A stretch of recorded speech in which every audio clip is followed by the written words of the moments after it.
Hello, welcome to the 12th episode of Nerdifyed. This is Cranberry Langers, one, The Cape is a Lie, Hi.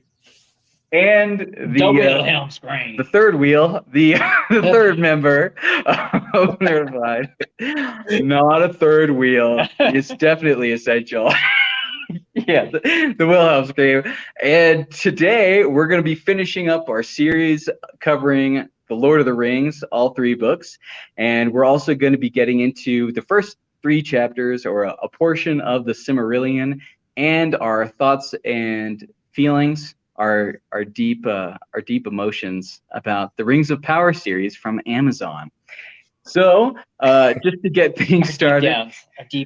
Deep in the crevice. Our deep downs, our deep, heartfelt emotions and feelings on the Rings of Power and the Lord of the Rings. All right, so just to get into it, I have an opener question for us. Which one of the three books, The Lord of the Rings, was our favorite?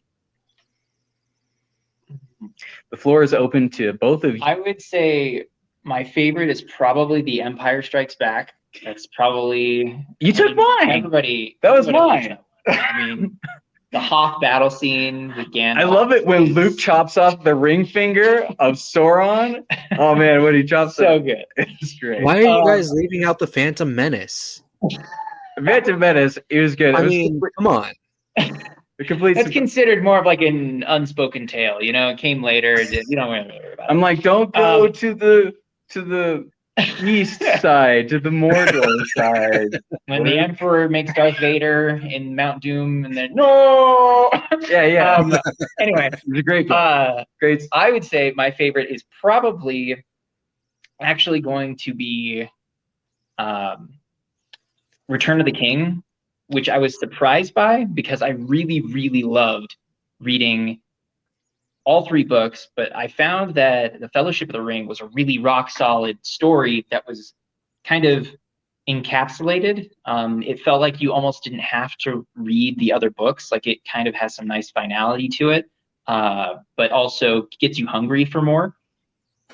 But that being compared to The Return of the King, what they do with the characters is so awesome because you get to see pretty much every single character reach their natural endpoint, where they're beyond like Their climax. Yeah.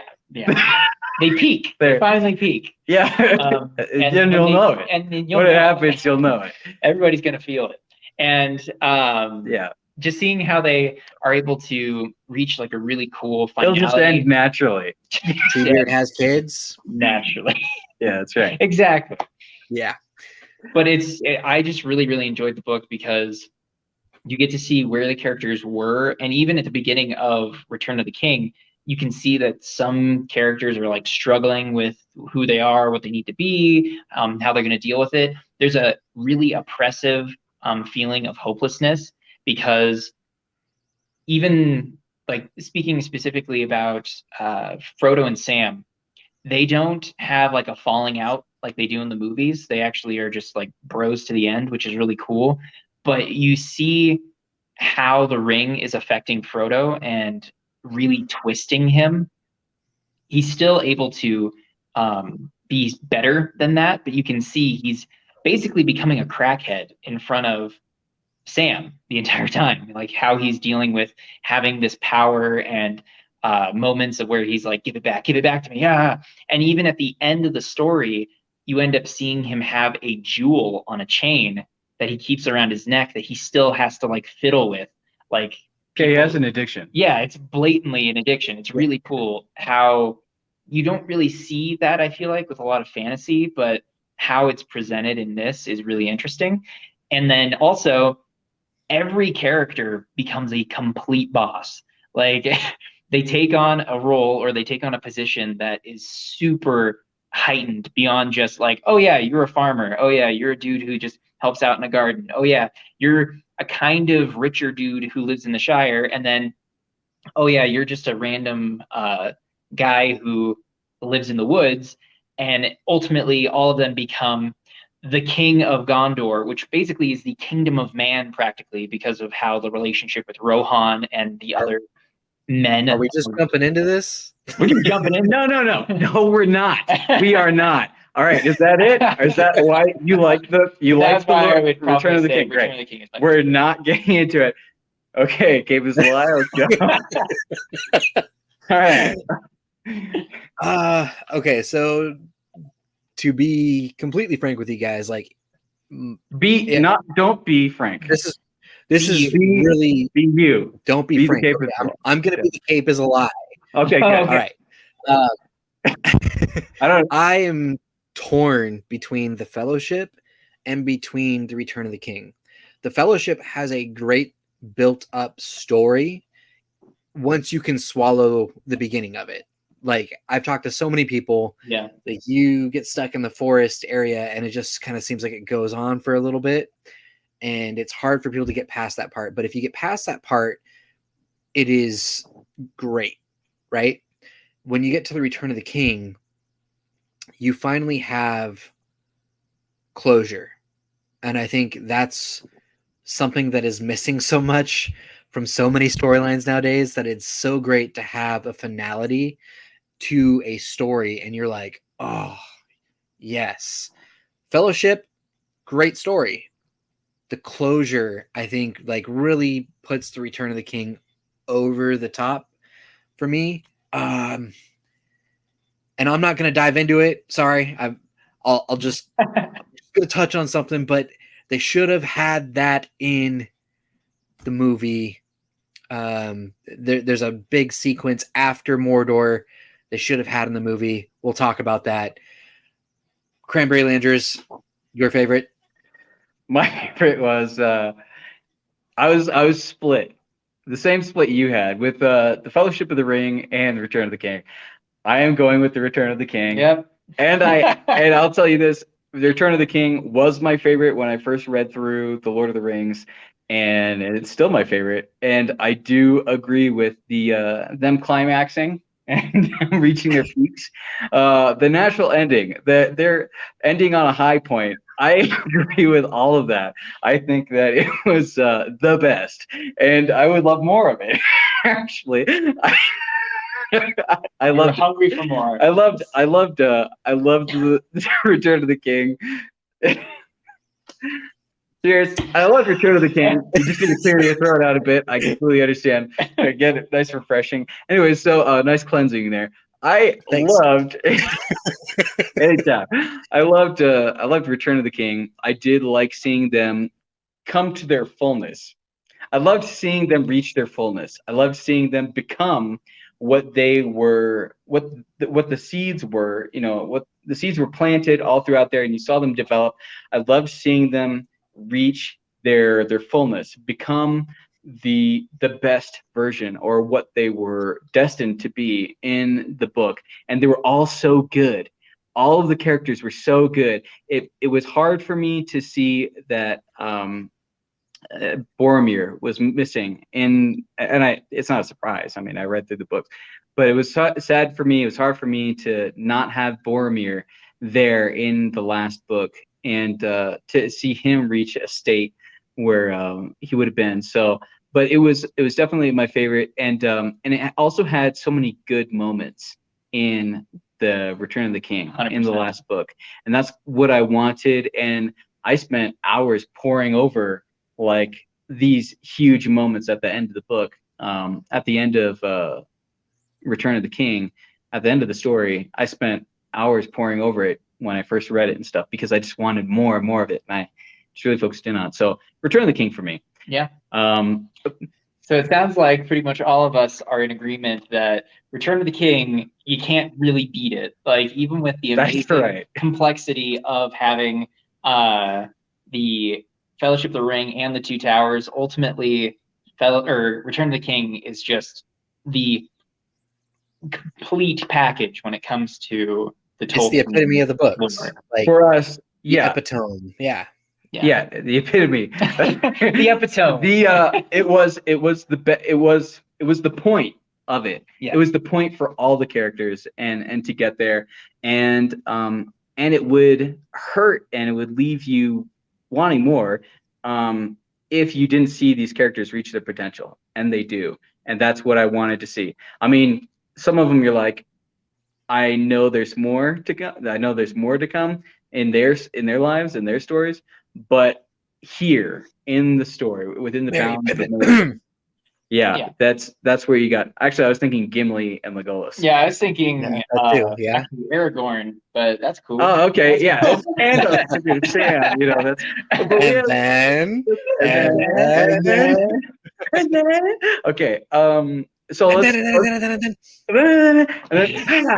So let's move on. Let's move on. Okay, so and then we're gonna talk about Lord of the Rings, Return of the King. Let's get into it. I would say personally, I don't know about you guys, I was kind of struggling to get through it after a little while. Like I had kind of a little bit of a hump where I was going like, okay, I need to really commit, and I sat down and really finished the entire book. But upon finally completing it and actually getting to the end, it felt like I had been on the journey, like with them. Like I felt a sense of relief, a sense of calm. The length of like the ending, not finishing at just Mordor, but continuing on. I was at first thinking like, well, come on, like, can't we just like wrap this up at first? But then I was just like, you know what? Just gonna sit down, let's go through it.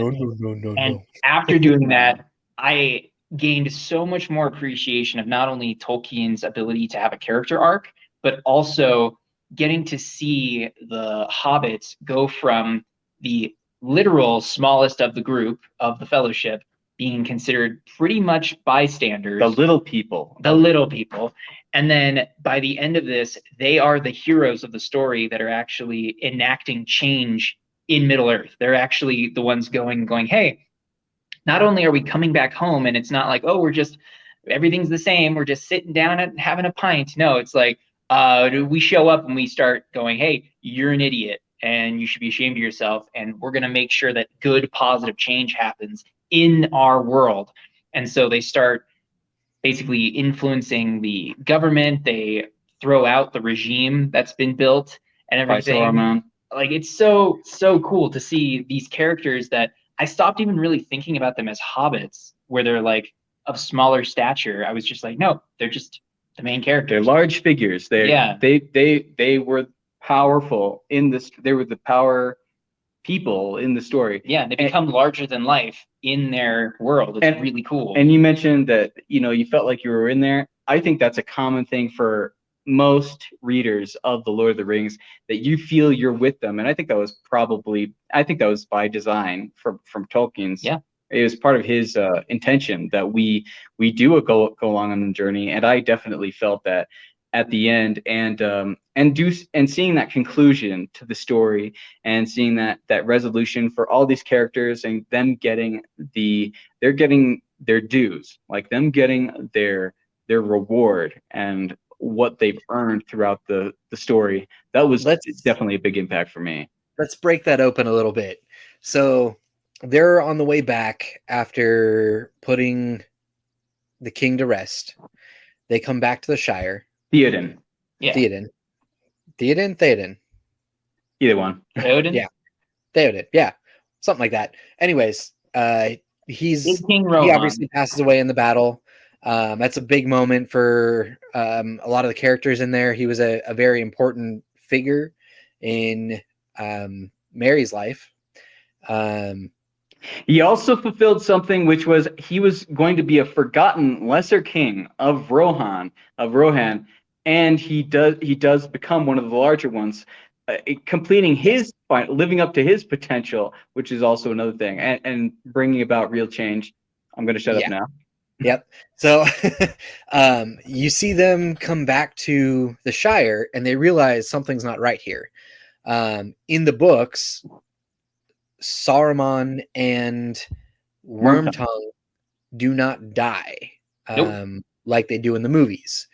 So you have Saruman and Wormtongue. They've basically gone to the Shire, and they've decided that they're going to take over the Shire before the hobbits get back there. And they have this Corrupted. group. And they're going to destroy it. Ruffians. Yeah, and they're going to corrupt and destroy it. And the hobbits that live in the Shire have basically they're pretty docile people. They're afraid to fight back. It's also the earth have easygoing folks. Yeah, you do have a subgroup of the hobbits that stood their ground and they're like, yeah, no. But also they were cut off from the rest of society by the group of ruffians. And put in prison. Normal. And so then you have the group, the Fellowship of the Hobbits, that walks back into town, and they're like, what in the world's going on here? And then they're told what happens. I think they wind up at the Prancing Pony to begin with. They land in Bree, and they're noticing it's off. Like, the weather itself is very foreboding. Like, it's dark, drizzly, just pounding down rain. And then they get into the Prancing Pony. They break into the Prancing Pony. They break into Bree. When they're walking in. Yeah, they break into Bree. Yep. They see that a lot of buildings have been boarded up and stuff. There's this sense of kind of a shadow over everything, a pall. Watchfulness and when they finally get into the Prancing Pony, and they actually can talk to, I'm totally spacing on his name, but the bartender, they get to start talking to the innkeeper about what's going on, and he's kind of vague about it. I think is his name. I think so. But as they're talking to him, they are starting to pull out a little bit of information of being like, oh, why is this happening? What's going on? And why is everyone so distrustful now? And that kind of stuff. And I really love that entire portion because that's what really started to get me back into the story of the Hobbits and everything. Yeah, because you kind of had the feeling like it should have been done. Like after Mordor, kind of like, oh, well, all right, story's done. And then you're like, wait a second, what's going on here? Why are we not done yet? Yeah. And then this happens, and you get the story from the innkeeper. You wind up running into the sheriffs. Yeah. And they tell him like, hey, basically there's a bunch of spies running around delivering the message that you guys are in town, and we're told to capture you guys and arrest you. I don't want to do that, but also I don't want to get in trouble by these guys, and I don't want to be thrown in jail. Right. So, and then Mary, this is the part that I want to get to. Mary's like, oh yeah? And throws open his vest and shows off like his armor and his sword. And he's like, this is what we're going to do. And so you have the group of ruffians that shows up. And let me touch on Pippin real quick too. Pippin hears about the Tooks and he takes off to go get them because he's like, we can get like a small army going here. Let me go get my guys. My people, my family. Yeah, we'll have reinforcements. So he takes off. Mary's like, all right, we got people here. When the ruffians show up, the ruffians are humans. They are bigger than possibly orc mixed as well. Potentially, yes. It's implied they might have some of that mix in there. Or it could even be conveying that they're talking about them being orc-like as in personality, like they're just terrible human beings. Well, there's also breed. They've also mentioned that there's breeding. Sauron bred humans, but yeah, they're not good. They're outwardly and inwardly bad. They're not good. Yeah. So Mary gets his group. The ruffians show up to kind of like basically tell the hobbits to get back inside and listen and obey. And Cotton's out there. Tom Cotton. He's like, what? And once they realize what's going on, the hobbits have already surrounded them. Yeah. And Mary's like, I told you once before, do not mess with my people and get out of here. That's exactly the tone of voice they were afraid. They're like, there's something about the voice that bugs them. The voice of people who killed a ton of orcs. They've been in some stuff. Battles of thousands and thousands of enemies, and they've won, and they've they've got blood on their bodies, in their eyes, and they've gone out and like savagely attacked people and stuff, and they survived. And they're But like, then there's a straight up battle in the Shire. they've been in several wars, a couple wars, each of them. Yeah, other than Sam. They go to attack. So the ruffians go to attack the hobbits, and Mary at this point is like, nope, take them down. And they wind up like basically shooting them with a bunch of arrows, killing them right there. and initially, axes. Yeah. What's that? And axes. And I think it was Mary. Mary was the one, I think, who chopped off the head of the ringleader. Yes. Yeah. Initially, Frodo was like, I don't want violence if we can avoid it. And they're like, well, I'm sorry, but this is going to be a problem that has to be taken care of with violence. It might have violence. We might get to that point, and it did. I did want to say, and I did want to say, I think that the whole Hobbit thing, the whole Hobbit storyline, mini storyline or big storyline, the finale of the book, the major ending of the book, I think it was Tolkien saying, you go out to war, but you as the person, you have to take care, you have to tend your own garden. You have to look out for your own spot, because the evil out there, it's real obvious, and it's real obvious and out in the open. When you go home, you're going to face a different kind of evil. You're going to face a different battle, more subterfuge. It's going to be the evil. Or you can come home and face the same evil that you just beat elsewhere. Yeah, it's an extension there, and it's coming here. It's rooted, and you have to clean it out, and you have to really make sure it's cleaned out from the farthest distance to your own home. You go home, and you're going to have to face the same evil, and it's going to require that strength. You're going to need that strength for when you go home, when you're facing it in your hometown and your city, among your people. So Pippin shows up. He's got the whole army of Tooks with him. Mary's got his whole thing going. They march right up to Bag End, and they're like, hey, where's the dude at? Let's talk to this guy. Sharky. Yeah, where's Sharky at? Yeah, that's what he's calling him. Which Sharky? You cut things down. Sauron, Sharky. You're like Sharky. A cap. You always, and plus they're hobbits, so they add. I mean, Sharky is better than having to say worm tongue every time you're saying a name. Well, so Peregrine, cut down to Perry, or no, wait, what was it? Mary. Wait, no, Peregrine. Pippin. Yeah, so But then you also have like the nickname for Grima Wormtongue just being Worm. Is that a nickname?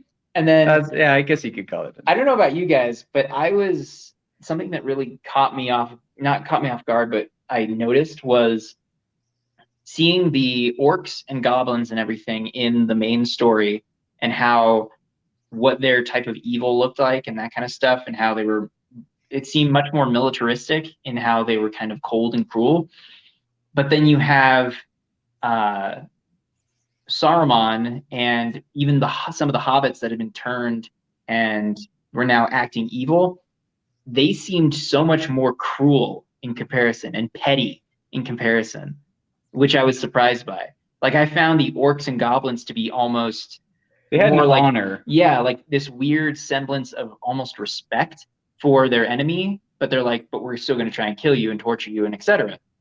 But then you have Saruman, who's come back, and he's literally there not to win. He just wants to make things worse. He literally tells them, I just wanted it to hurt when you came home. Right. That's all I wanted. Yeah. And to me, it's so much more impactful, his level of pettiness and cruelty compared to the orcs. Well, it's showing you there's a route to how things take place. Ends up like that. There are feelings, there are evil sentiments within people, and it's still evil, even though even though you're not doing something outwardly, it's still there within you. And a lot of these things start here. They start on the inside, and then they lead out to something where you get wars and stuff like that. That pettiness, that jealousy, just extrapolate it, just put it out to the macro. And I want your land now. Yeah. I want your land, and I think lesser of you, so I'm going to kill you. I don't. And the Hobbit that ends up being like almost like the third in command to Saruman, I can't remember what his name is, but the cruel little evil Hobbit that is basically mocking Sam. Evil like a hobbit. Evil like a hobbit. But yeah, when Sam is dealing with this guy, you feel like I was getting hot under the collar just hearing all these barbs and like this evil jaggedness to this tiny little hobbit that basically was just ruining his own homeland because he was angry and wanted to cause damage wherever he wanted. And have Cut down power. the party tree. Power. Yeah. They cut down the party tree. But they That's did. right. So they go back. They see Saruman and Sharky, aka Sharky, with Worm Tongue, and they have a conversation with him. Right. The conversation being Frodo saying, "Hey, you need to get out of here. This is our place. Never come back." That kind of stuff, and saying, "I kind of feel bad about the fact that, you know, you can still do good things, right? I feel bad for you, and you can do stuff, and I'm not going to kill you." He says, "I'm not going to take him out," and he didn't make any moves.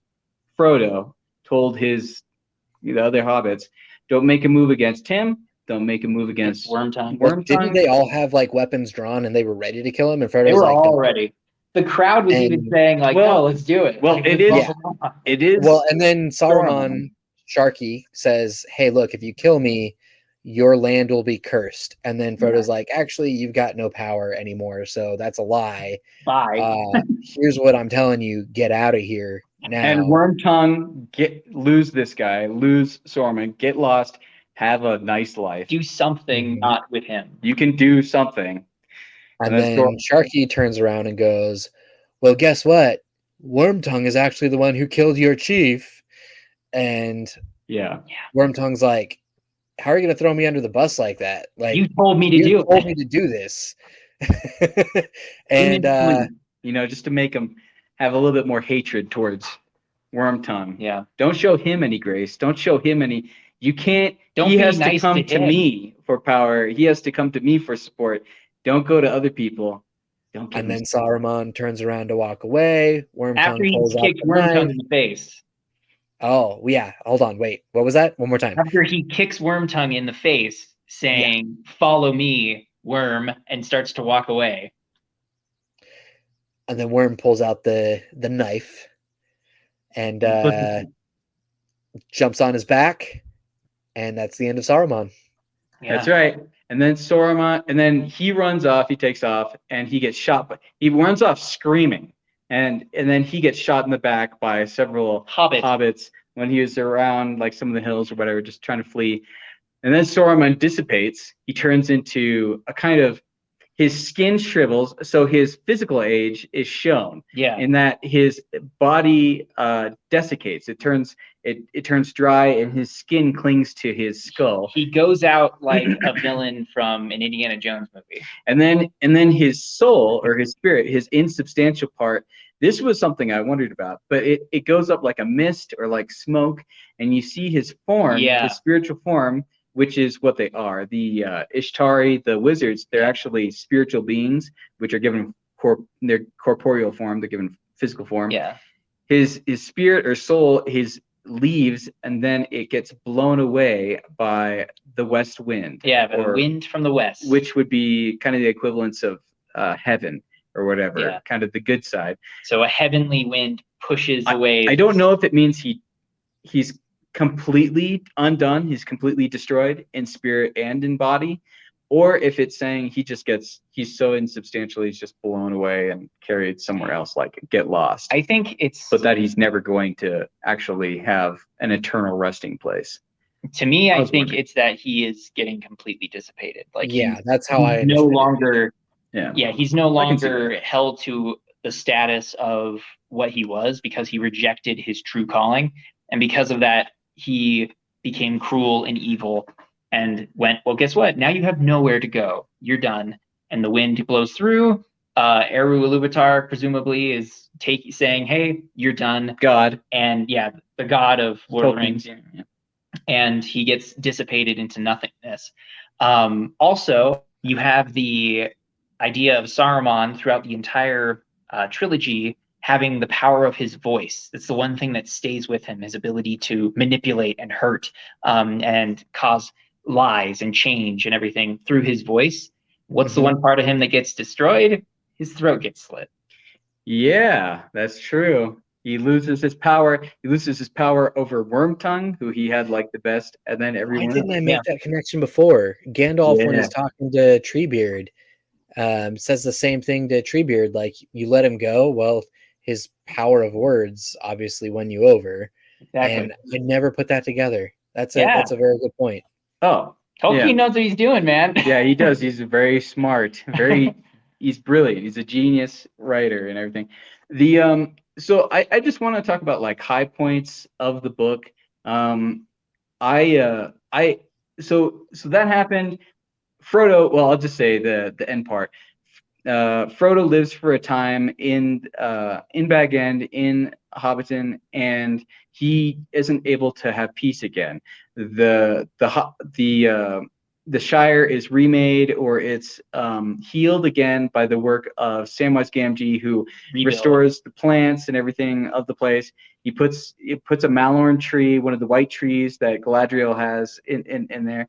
He puts that in, and the Shire is brought back to a state that's even better than it ever had been. But Frodo, he actually goes off to the west, along with Gandalf and Galadriel and Elrond. They leave for the west finally, so that Frodo can heal from his wounds from the hilltop, from the hill where he got stabbed by the lead Ringwraith. The king, the Witch King of Agmar. He stabs him, and from that knife blade, he can't heal, and it brings him anyway. So he goes off to the west to heal, to have his peace. Yeah, and then Sam eventually leaves to the west after he has a bunch of grandkids. He serves as mayor and everything, and Merry becomes Thane, or king of the Shire in those areas. And then Merry and Pippin eventually go off to die, and they are buried with they go off to visit the king, Aragorn, and those people, they go off to adventure, and they die, and they're buried with like the best of the best of the humans, like the major players in history, at least in Middle Earth.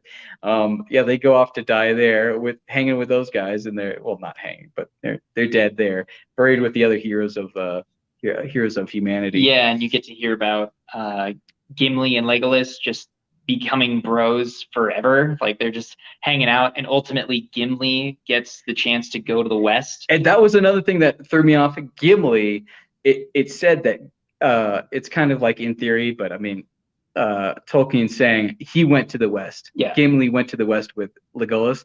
But the thing was, on the first reading of it, I didn't really realize that Galadriel most likely said, I want Gimli to come. Yeah. She's the one who gave him credit. In other words, she gave him her hair. Okay. She is putting it out there. She's like the most beautiful human creature thing, human, like she's like the most beautiful woman, or maybe either tied with or is the most beautiful woman on Middle Earth throughout history. She's like, I'm gonna give Gimli part of me, and she's like, here you go, here's 3 of my hairs, and the chance to see me again. She wanted him to be with her. By the way, I don't know how her husband should feel about that. You got this dude who's like constantly going, she's a babe. Man, I want to look at you more often. Yeah, I'd like you to look at me forever. Come check me out for eternity. Okay, all right. If I was the husband, I'd be like, all right, well, she likes attention. She definitely likes I don't know, guys give her looks. Maybe he's like, well, I'm also probably one of the most like like dudeish of dudes. Yeah. He has confidence. I'm like the king of elves. Like I has, know I'm good. He has trust. I'm not worried about the tiny guy with the beard. Okay? He has faith. He has trust. But it should give you some. It should give you pause if she's going. I want this dude around. This dude who obviously has got the hots. Obviously is looking at me, forever now. Gimli just really respects her. And he just really respects her. And he's like just one of the really respects her. Really respects her. He's one of the top first. I really respect you. I want to respect you forever. I want to respect you all day long. As long as I can get you. You know what I'm saying? I really respect her. Out of all the ladies. Just wanted to respect her brains out. Anyway. Okay, anyways. But I think that's really interesting too. Also, he's like the only dwarf who got there, as far as I know. He's as far as Tolkien specifies, Yeah. As far as is mentioned, he is the dwarf. She chose, I want one dude, one dwarf out of all the other ones. I want this guy. I don't hear her requesting other people to tag along to I don't think Gimli was brought to the West just on her request, though. No. I think it could be more. I think it was there's a big portion to this where Legolas and him, like being the best bros that they are. Yeah. Like it does matter because it does. Totally. I think it does. Like the dwarves and the elves are always like, we're proud and we're better than the other. Yeah. And they're always in kind of like this unspoken rivalry with each other. Really. I'll have no pointy ear outscoring me. That connection, that bond that they have, that's over all other bonds between elves and dwarves. Yeah, but I like that they explored something like that in the Rings of Power, where you have, I believe it's Durin and Elrond. Yeah. And they kind of have a similar thing going on, which I thought was kind of cool. Yeah, I didn't like how they portrayed that. Well, before we get into that, let's get into the Silmarillion. Did you guys were you able? Well, I just wanted to say for Return of the King, there's so many awesome moments that come from it that clearly The Lord of the Rings has influenced fantasy more than I think any other book. Hands down, it has influenced fantasy. Aside from maybe the Bible. No, I'm saying for fantasy, like fantasy stories. Yeah. No, it's definitely it is the Bible. It's the groundwork. The Bible and Lord of the Rings for me were books you don't mess with. They were books you do not. I treated the Lord of the Rings and the Hobbit as this is my Bible. Out of all other books, this is it. And for me, I was extremely offended. I was extremely offended by the movies. And that was one of the things I hated because I loved the book so much. The movies I thought were a great disservice to the books. And so I modeled my life after portions of the book. That's how much of the Lord of the Rings. That's how big it was for me. Having been a fan who watched the movies first, came to an appreciation of the movies, especially from like live action storytelling and getting to see special effects done that way with a mixture of CGI and a mixture of non-CGI. And I'm a huge nerd, so I got to get into the like aspects of special features and, this is how we came up with the script and what we decided to keep, what we decided to omit, characters we chose, actors we chose for certain characters, because Christopher Lee, who plays Saruman, originally wanted to be Gandalf and was actually really disappointed that he was chosen for Saruman instead because of his previous history in horror films as Dracula and that kind of stuff. He was actually kind of hurt by it. But talking with the director, Peter Jackson, he explained to him why he thought he was actually a much better fit for this role. And he was like, all right, I understand. And so they accepted it. But there's definitely like a little bittersweetness to the fact that Christopher Lee literally met Tolkien and sat down with him and was like, hey, I would love to play Gandalf someday. And Tolkien gave him his blessing and said, yeah, anytime they make a movie, Go for it. I man. just want to you say have my blessing. I want to say I think he would have been a better choice for Gandalf. I think he personally. could have been awesome. I as think he Gandalf. would have been better. I think his previous acting choices, previous acting things might have. Could you have found a better Saruman? A better Saruman is Right. a different question. Right? That's a different question. I'm saying better Gandalf. I think he would have been better. Maybe two. Because they were mistaken. Maybe you could do twins. I'm just kidding. But I think he would have. Ian McKellen, not my favorite choice. I think there were aspects to Gandalf which would have been. I think he could have brought out parts of that, but that could also be director and writers and stuff.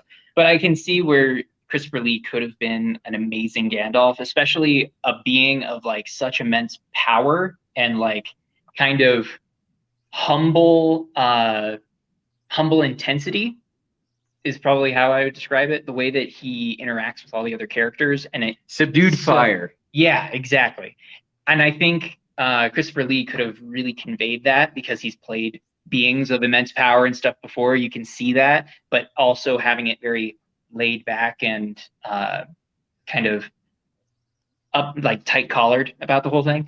But what I think is really cool, and I know that you guys aren't as big of fans of the movies after the books, having now read the books and actually gotten to see what Tolkien's ideas were for these characters and their arcs and everything, I actually still really appreciate the movies. I find they obviously are missing huge portions. Like there's big gaps in the books. The characters that they don't even have in them, or the fact that you have Denethor be portrayed in a specific way. Oh yeah, they totally did. Or they having, totally showed dishonor to having Denethor. Boromir and Faramir. Faramir in the books, I love Faramir. Yes. Faramir is really, really cool. Also, they totally diminished Aragorn. Aragorn was he was like superhuman, and he was superhuman in the books, and he was so much more powerful in the books, and they totally handicap him in the movies. Well, the same thing with Gimli. I do not forgive Peter Jackson. The thing that I realized too is for Aragorn in the movies, he doesn't get not Glamdring, the sword that was remade. Isildur's Bane. Isildur's Bane. Yeah. But anyway, with the sword finally being rebuilt, they have Glamdring? it. It's not Glamdring. Glamdring is Gandalf's. Yeah. But when the sword finally gets rebuilt, he doesn't get it until like halfway through the third movie and halfway through Return of the King. Eowyn? I think it might be. But in the books, he has it from the get-go. Like pretty much once they get to Rivendell, he has the sword and it's already rebuilt. He's already going, hey, I'm going to be the future king. This is part of the book. This is part of the story, is that he's in a process of fulfilling the role, fulfilling his destiny, and it's bit by bit, and it's showing you the process of this person coming from, I've forsaken or I've put this away and I'm stepping into this. I'm becoming who I am supposed to be. Right. Which in the movies, they do kind of a shorthand version of it, which I can understand being disappointed in comparison to the books. But at the same time, what I appreciate about the movies is that all the main characters, the Fellowship, still conveys all of the major character arcs just in a shrunken form. Like, I'm still getting to see Aragorn come to his destiny. I get to see the hobbits become bigger than life, actually fulfilling roles outside of the Shire. And when they go back to the Shire, they completely mishandle the Shire portion. Right. But the characters themselves come back in kingly garb. Like, they are obviously beyond what the little Shire thinks of them. You do see that, but you don't see the fact that they are lodged, or they are laid to rest in like halls of the kings. They're laid to rest in like they finish the story with Sam still going back home, and it ends there, and everybody else has gone to the west, and they just leave it vague.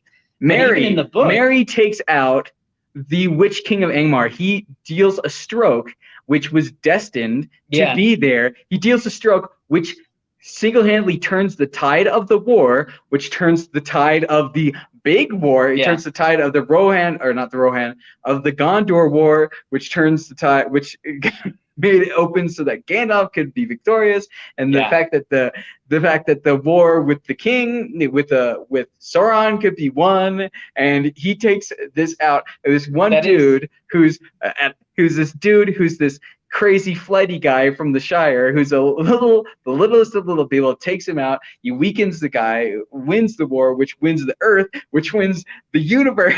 Yeah, it's super cool because Tolkien doesn't shy away from talking about the fact that, no, this is a prophecy. Like, this is something that's preordained to happen. It's just a little vague on the prophecy. And yet even the members in the Fellowship are realizing, oh, crap, we're fulfilling the prophecy. Right. These are huge actors. The 9 were chosen for a reason. Even Boromir, he played a part, and his part was fulfilled in the Return of the King. And the fact that if they didn't have these relationships, this knowledge of Boromir, they didn't have inroads to Denethor, they didn't have inroads to Gondor, they didn't have inroads with Faramir, and who were instrumental, were big parts of Pippin wouldn't have been able to make the connections he made. Exactly. Yeah. And then you have the previous relationships that like Gandalf had with Faramir and how that influenced what happens later. And even the fact that Denethor going nuts over time, or possibly partially influenced by Sauron to just cripple his hope. It was definitely Sauron. Yeah. But the fact that you see his character when you first I loved Denethor, by the way. He was one of my favorite characters. They totally made him look like an immoral, terrible person. That wasn't his character. He was awesome. He was one of the best. I would say he was close to the level of Gandalf, in my opinion, of like good guy. In the book, that's how they describe him. They say like he's basically in stature, like close to Gandalf, but the only thing is he doesn't have like wizard superpower. Yeah. Powers, you know, and that's what the book describes Denethor as. Yeah, and he was a noble, honorable guy, and it was showing this is the corruption of Sauron. This is the corruption that it does. It takes one of the best of the people. It takes one of the best of everyone, and it makes them suicidal, makes them like morally corrupt, and it weakens them and it depowers them. And in the movie, he comes across as more of a man who is kind of weak. He's hoping to hold on to what little power he has. And in comparison to his views of the attack that's coming, he kind of snaps and becomes petty and vindictive, and then eventually ends up losing his mind completely and killing himself, basically, and tries to kill his own son. Where in the book, it comes across much more step by step. You get to see him go from being like, hey, I am a man of status and I have information and I know what's going on. Don't treat me like an idiot. Wisdom and knowledge. Don't omit things from me because I can tell that's what you're doing. When he's talking to his son, when he's talking to Gandalf, and even when he's talking to Pippin, the whole time it's an interrogation. Really, really cool. I loved it. Also, those are some of my favorite moments. You see the connection between Faramir and his dad, because that's both how they addressed anyone that they interacted with, is they're basically interrogating them. These guys are super intelligent. They are super high level and possibly telepathic, or the reading, the capability of reading people is so high. Yeah. It's superhuman, or very close. And it's really, really cool to see Faramir go from being this high status person who was honestly one of the largest players in Middle Earth, and then you see him get beat by beat broken down and become more and more depressed, the loss of Boromir, all of these things affecting him, and then literally having the Seeing Stone and being influenced by Sauron in that way, spiritually getting broken down and manipulated. Faramir? No, his father. Denethor being slowly broken down, and then you have the war actually coming to his doorstep and him being like physically distraught from it, and then adding on top of that the potential of his son finally being killed, his only son remaining being killed, and it's too much for him and he breaks. and it comes across much more natural. And that's how I feel about the entire book, or the entire trilogy. Everything that the characters do, their reasons behind things, how things come about, feels very natural. It's Like, what it you makes- would do if you were in the same It situation. all makes total sense. How they're like, the one thing that really stood out to me, because I love Faramir so much in these books, he isn't coming across as a jerk. He's not coming across as someone who's even like, oh, I'm super depressed about my brother and that kind of stuff. No, he's like, no, I still have a job to do and I'm going to do it. But I also know, like, hey, ultimately my choices are going to have a big impact. And he still does the right thing while also still trying to protect his oath, his view of the importance of like keeping the law and that kind of stuff. It's really, really cool to see. And every character in this entire story has a moment like that where you get to see that and feel the natural progression of them going, nope, I'm figuring this out. I'm going to do the right thing and I'm going to be the hero. Also, leaving out, It's so cool to see. also Sam is the hero. Sam is the Oh, yeah, hero Sam of is- the books. Sam is and they- blatantly the they hero. totally take it away from him. They totally take away. That's like the big point. He is the literal gardener of like one of the least people. He's nothing. He is it. He's there, and he is the hero of the entire tale. And they take away him being one of the ring bearers. I hate it how what they did in the movies. I It was love like one of the biggest parts. I love in the love book when they're in the Shire A little and it's gay. and you have the moment where Frodo is talking to Sam's dad, talking to the old gaffer, and he's like, "Oh yeah, he's the most famous gardener in the planet. He's the hero, and he's Yeah, the I best." remember that. And then, He's then like- his dad's like, "Cool, all right." All right. Yep. Maybe. Yeah. And then Sam's just like, something I did have a question about, Thanks. but I'm not sure if it was exactly clarified in the book. Did I read it or hear it correctly when it said that Aragorn was the actual owner of the Seeing Stone that Denethor had? Yes, it's the family. His family, what are they called? The northern humans. What are they called? "Oh, the Not Elendil. It's, Numenorians." Numenorians. Their family, the Numenorians, that race, that race line, of men. that is their possession. That is their inheritance, Okay. and so it is his. It belongs to him and his people, his line, his humans. So how did Sauron have control over it? Sauron gained Sauron has possession one of- also. He gained possession of it. They were lost. So the Numenorians, they fell, and I think some of it was like stolen stuff. It's covered in the Silmarillion, I believe, but There's multiple Seeing Stones. I think there's 9. like, yeah, there's 9 Seeing Stones. Which, anybody see connection there? 9. Anyway, but you have the Seeing Stones, and a few of them get lost in the ocean. Some of them get potentially lost in like dark caverns or something.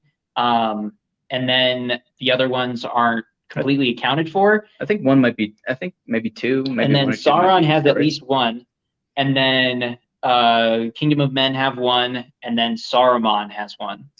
They have yeah. So they were taking possession of, because Sauron he doesn't create. Sauron doesn't create. Neither does Morgoth. No, and they- he learned everything they, from Morgoth. they don't create. They are taking things which already exist and they're altering them. They twist This them. is something of great power. He knows it's of great power. He's not able to, or he doesn't want to create the Palantir, the Seeing Stones. So he takes them and uses them to his own devices, much like the kings and the dwarves, whoever is manipulated, Gollum. They're all taken and altered for his usage.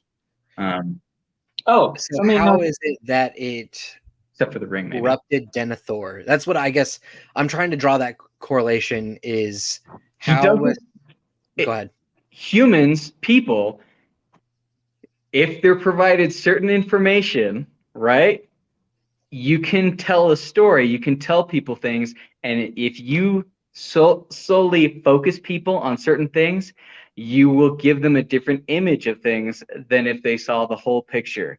If people are weak and they don't have information, or if they're only selectively provided things, and if they're in states which they're emotionally, mentally malleable, easily manipulated.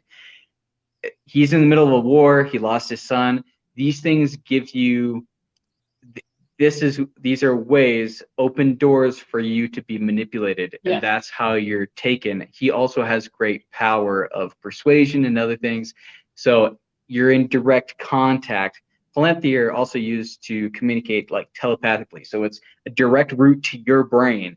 And if you have a direct route to someone's brain and you can control what people see, and they're in an emotional state of duress or distress or something, or they have a lack of knowledge, you prey upon their fears, you're able to really manipulate them. And he started that process, and he continued that, especially if you tell somebody that you're out for their good. Like, I'm going to tell you some information, so I'm going to give you some good information here.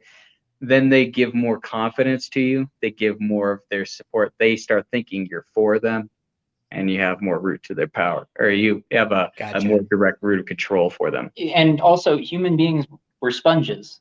So whatever's around us, we're going to absorb, even if we're doing it not on purpose. And being around and getting information from Sauron, or even Denethor maybe thinking he's spying on the enemy, ultimately he's being spied on and being influenced by he's permitting what information he sees and what he doesn't. And so he's thinking this is the truth, this is the honest thing. Yeah. And it's his best source of information. And I think it's also how it got twisted and made Denethor kind of hate Gandalf also, because Gandalf had a relationship with his son, and he probably took that personal and went, oh, I don't like that, and then probably had that get fed on by Saruman, or being fed on by Sauron. You're being limited information here, and you're being told, I have information this other person isn't providing you. You think the person who's providing you different information is providing you all information, or information that you haven't been told. No, they're not telling you things. They're not telling you everything either. Yeah. You just think that that's the whole of it. What else are they not telling you? So you give more confidence to the person who's giving you some information, some information you don't know, and how they're telling it to you. You think that they're coming from an honest, correct place. You have more confidence, and you're able to be, you put more trust in them than maybe other sources who might actually be looking out for you. Yeah. Not telling you all the information, but, and you go, now you're the good guy, and now you, the person who is the good guy, or out to be, now you're the bad guy. You're the bad guy. So yeah. So the Seeing Stones are covered in the Silmarillion, right? Yes. Yes. Okay. At least partially. I haven't read the entire Silmarillion, which is sad. But so that answered that. But that was one of the things about the Return of the King, just seeing these people get to their apex, to get to their final form. potential. Yeah, their best potential, and bringing that about and having them do these things. Aragorn and Frodo and pretty much everybody. Just seeing them get to their best point. That was it for me. That was like the I would best say part like the most like stagnant character would probably be like Legolas. And even with that, he still becomes like, I think he ends up being called Legolas Dwarf Friend, or Gimli becomes called like Elf Friend. Yeah, Gimli. Literally, his title describes the relationship he has with his friend. Like, yes, pretty awesome, and is a big deal because your name means something, especially also, in the Tolkien universe. You could say him not opening his mouth when he went to see the glittering caves is one of the biggest progressions that is there. Also, elves, they're kind of eternal unless they get killed off. So he doesn't necessarily have to be. He doesn't have to have a giant crazy arc, because him just being there and doing what he his arc is he much. Represents elf kind at the final battle. Yeah. And they're not getting helped out by the other elves, other than maybe like the two sons of Elrond, but that's about it. Yeah. And I know you could say Galadriel, but he's the guy who stands with them in the final battle, risking life, eternal life, in his the own suicide life. run, right? Next to a dwarf. But but yeah, him and also Gollum. You see the finality of Gollum and how he brings things about. But was there another point that you had? But that was it for me. I just love seeing the goodness and the plan, God's plan, their gods, Iluvatar, his plan carried out through all these unlikely people, these people, and making them like lifting them up, and these people being important and doing good things with the lives they have. Cape is the Lie, did you have a final word on that, on Return of the King? No, I think we've kind of covered everything there. I liked it. I thought it was a great book. Again, the movies missed out on so much. Okay, there was The Dead. The Army of the Dead. The Path of the Dead, or the Oathbreakers. Oathbreakers. There we go. I was gonna say, yeah. Anyways, the Oathbreakers. I think like seeing the movie, okay, like it's an all right take on it. Reading the book, you're like, they could have done so much. They could.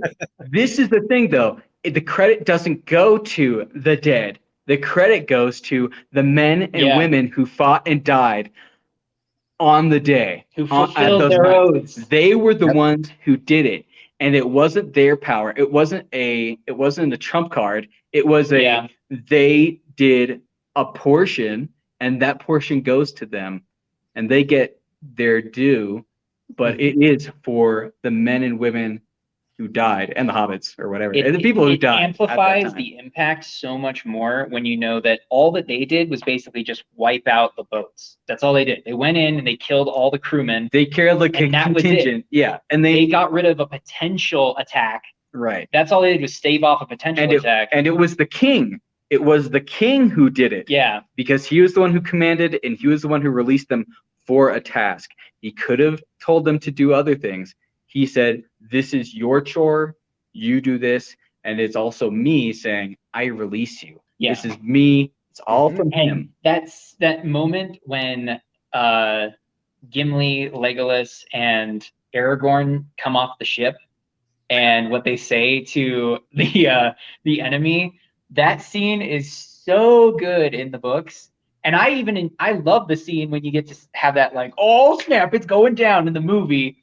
But it does not compare to the book. The book's just like, okay, all right, these guys are something else. And the new king, different. And the new king of Rohan, Eomer as well. You're like a total boss. These guys are superheroes here in the Lord of the Rings books, and that was something that they totally undercut them in the movies, and I do not forgive. I do not forgive them. I don't care that you're going for realism. I don't care. You completely. I still love the movies. But yeah, I would have been okay if they would have taken the series and made it into a 6-part movie series. 100%. Yeah. I would 6-part extended edition. From the first movie, I was saying, yeah, I'll sit through 6-hour long movies. I'll sit through 3-part, 6-part Fellowship of the Ring. I'll do that. I'll watch everything. I am good with that. And you know what? You know who else would be good? The entire populace. They wouldn't care because it'd be awesome. And that was one thing. The other thing was I wanted to see more of Aragorn. I wanted to see more of all these people going to the West and everything, and seeing all their exploits, all the exploits for all the members of the Fellowship. Although they did not. At the same time, in the book, how they show that, it's basically just the reading of a timeline. Yeah. Once you finish the story, Sam goes home. He kisses his daughter, sees his awesome wife. They go off, and then it just tells you basically the timeline and the lineage of them, which is interesting and very Tolkien. That he would go, okay, and then here is just the genealogy and what happens, the ramifications of their lives and where they go. You get your happy ending, and then you also get, and also ... this happens. What I thought was super weird though, but really cool, was how additional to the idea of the Fellowship, he then goes into the idea of what happens to the dwarves and how the dwarves ended up interacting with what happened in the north, and how that influenced the grander battle overall, because they crippled basically the attacks in the north, stopping Saruman from having more that he could do, and stopping Sauron when he was in what is it? It was a like abandoned keep that was there that he was going to start. Minas Morgul? No, it was a different city in the north side of Middle Earth, and basically they crippled that and made him flee back to Mordor, where he then kept working in Mordor. And basically, because of the dwarves, which get really undercut in the main story, downplayed, they don't use them much except for when you're seeing them interact with elves. But it kind of takes that whole area of Middle Earth, takes the story of the Hobbit, right, and then ties it all back together. Yeah, he ties it all together. Tolkien, and he brings it all. So satisfying. He completely unifies the Hobbit and the Lord of the Rings books, and I loved it. Full circle, and I like a ring. Anyways, like a ring. The Lord of the Ring. Also, and it looks like the real Lord of the Ring was Tolkien all along. Wow. Anyways, so the friends he made along the way. That's right. And the other thing is, because of Tolkien, when I finished Return of the King, I wanted to read the Silmarillion. It totally made me want to jump into that, and it totally made me want to jump into the stories of the West and the other books that come out after it, because I'm like, I want to read about the Númenóreans. I want to read about the Men of the East. I want to read about the Men of the North. Yeah. Totally. And I started getting into them. Thought you were going to say that you wanted to read the Chronicles of Narnia. I did want to read the Chronicles of Narnia. I mean, I also totally want to read the Chronicles. I was skipped with those. I will say nothing. I will say they're different. It's a different different series. Yeah. C.S. Lewis, great guy, but Tolkien's winning. That's what I'm saying. Just to talk about the Silmarillion, I'll just say let's get in that. So I read the first 3 chapters. I've gone past the first 3 chapters. I read into the Silmarillion. I never finished it. The names bothered me, being so similar. Saruman, come on, Tolkien, you can come up with some different beginning letters for names. But you also know a name represents something. It does. I understand the fact that he's using those. I understand that they're similar. Language, I understand that he's saying the connection. I get it. No, for readability, bad choice. If you want more people to read your books, and I get that this was in cooperation with the Sun and everything, and that these Frodo, Bilbo. Yes, I understand. Yo. I got it. I understand I get the point, and I have gotten the point years before now. But Bombadil. What? But I did Bombadil. And anyway, so the Silmarillion, I love learning about God, Eru Ilúvatar, and learning the genealogy or the histories of the Ishtari, the wizards, the Ainur, and the Valar, which are like so you have God, the Eru Ilúvatar, then you have like the chief angels, if you're going to use kind of Christian or Jewish kind of theology as kind of like a representation. So clearly what he's he definitely was. You have the head angels, and then you have below them the servants, which are like the Ishtari, and then which are the wizards.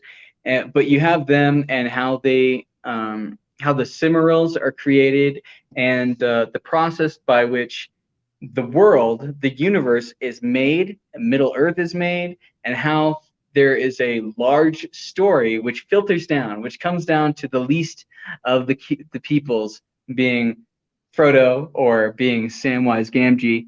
But you see that the song of the Ainur. Yeah, you have the song of the universe being played out, and you see the boss of Sauron, because Sauron isn't the top. He isn't the big baddie. Right. It's Morgoth. Melkor/Morgoth. Melkor/Morgoth. Yeah, they're the big baddies, and it's just really cool knowing about that and knowing how Middle Earth was created and seeing that something that really was interesting to me about the Silmarillion was seeing how the dwarves were created and how they were not created by the creator of the elves or elvenkind or of mankind, of man, and how they were really interesting to me. They were created without life, then they were given life. Yeah. They were created out of the earth, kind of similar to how the Bible tells about how man is created out of the dust or the clay earth, and then the life was breathed into them. They were created out of rocks, out of dirt, and they were given life. And they, because of that, they're really interesting to me. And I've been curious about how, because the elves, they have the West, and they have an eternal resting place when they pass away, if they pass away. And then you have men, which go to the gray halls after they die. Yeah. The halls of Mandos. Yeah. They, after they die, they go to these the halls. It makes me curious about the dwarves because of how they're created. They're kind of weird in how they're done, but I think it would be kind of fitting, just like you're talking about how in the Bible it talks about being made of soil and to dust you shall return. If they pass away and return to their basic components, which is soil, that probably is something very fitting for them. But they're referenced in the Silmarillion as having more than their substance, more than the physical thing. They are given something. They're given the same quality as the elves and man, as in they have something more than their physical forms. But another thing which helped me in the Silmarillion was knowing that men and elves, they are superhuman. They are incredible. It's like humans without the limiter on us. Yeah. Without the things in our minds which tell us we can only achieve a certain amount. We are at our apex. We are at, or humans are at their best, which is close-ish to elves, but not. For example, in the Lord of the Rings books, it says that Gimli can swing his axe and knock out 10 people in one swing. Yeah. Or 10 orcs in one swing. They don't show that in the movies. They don't show that in the movies. And they don't. Yeah. There's no. The dwarves aren't given their respect. Let's just say that. At all. They are a joke. They are made and they're conveyed, or they're portrayed as a joke in the movies. And I do not forgive them. They are not a joke. They are of the three high kind of Middle Earth beings, of entities, of persons in Tolkien's universe. They are close to elves in their abilities and how awesome they are. And they're not given that. Yeah. I loved it, and I love how Tolkien expresses that the differences between humans and elves, and also their special attributes. Like humans can accomplish more, or they have like a strange impact on the universe, on the world, and that they can choose to do things outside of their destiny or whatever. They can choose things, how they're special, and that they pass away, but they have huge impact. And then the elves have huge impact, but they are of a different kind. They have an eternal quality, and I love that, and seeing how there's destiny and how these choices are woven together. Something that surprised me about the Silmarillion is that the head angels, the Valar and God and Melkor, the bad guy, and kind of the devil of Tolkien's universe. He's blatantly the devil of Tolkien's universe. How they have more personality and stuff in them in the books than in there, but they also have this kind of honorability and regalness in the Silmarillion, which I loved, which you don't pick up in the other books. The thing that comes across to me when it comes to Eru Ilúvatar, and then the Ainur and the Ishari, and basically like the underling creators of the earth, beings of immense, insane power, but they still have kind of human-like flaws, kind of, in ways, but still obviously being beings that want to do what's ultimately correct for Middle Earth. Preference and personality, but not necessarily all the flaws. Right. Yeah. But it comes across almost to me like kind of a combination of like the Greek gods and the Norse kind of smushed together. Oh, I was thinking, but without all the massive flaws. I was thinking Greek. Valhar. Valhalla. I was thinking Greek, or what's it? Roman gods? Roman gods / kind of Christian kind of stuff. Yeah, Christian, but all kind of smushed together. What is Sauron? Was he one of the Valhar? No, he's like Ishtari level. Yeah, he's like an Ishtari. Okay. He's basically a Gandalf, only twisted and turned into something worse. Yeah.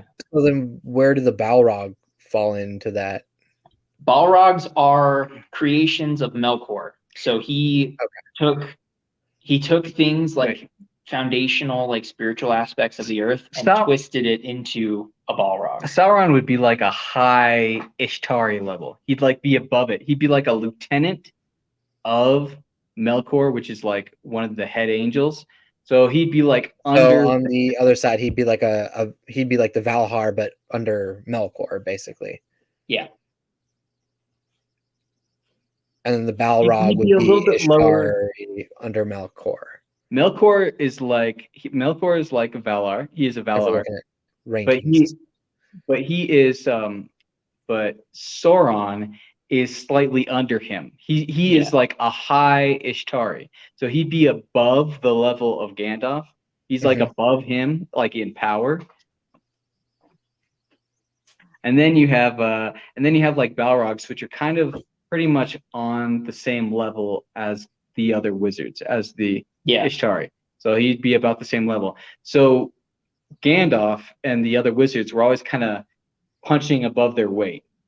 With in regards to Sauron, it's always little Mike or whatever versus what's his name? Not Evander Holyfield. Not Mike Tyson. What's his name? The dude with the